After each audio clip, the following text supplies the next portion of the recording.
Não existe cidade mais disposta a aproveitar a vida e a evitar aflições do que Eusápia.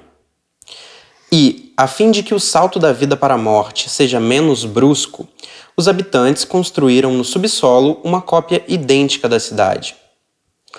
Os cadáveres, dessecados de modo que os esqueletos restem revestidos de pele amarela, são levados para baixo e continuam a cumprir antigas atividades.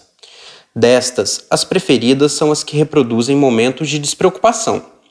A maioria é posicionada em torno de mesas servidas, ou colocada em posições de dança, ou no gesto de tocar trombeta. Mas todos os comércios e profissões da Eusápia dos vivos são recriados no subsolo, ao menos os que os vivos realizaram com mais satisfação do que aborrecimento.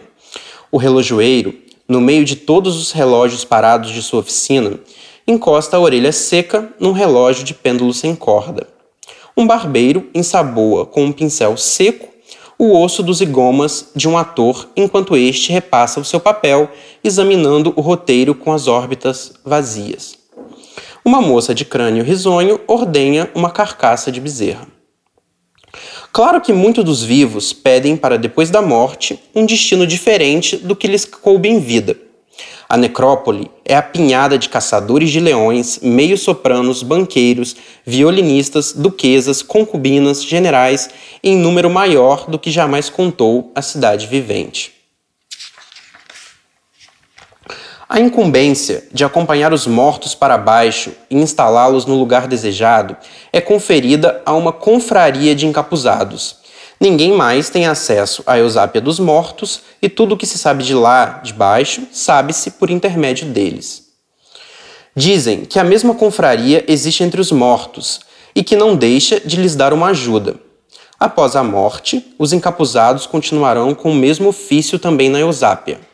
Fazem crer que alguns deles mesmo já morreram e continuam a ir de cima para baixo. Claro, a autoridade dessa congregação sob a Eusápia dos vivos é muito ampla.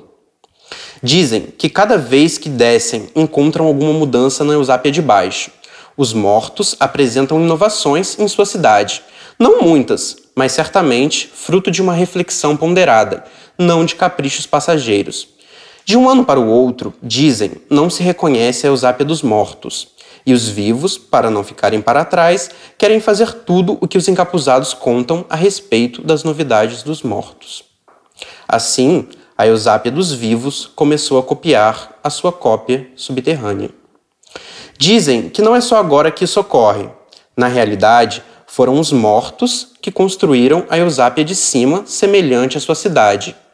Dizem que nas duas cidades gêmeas não existe meio de saber quem são os vivos e quem são os mortos.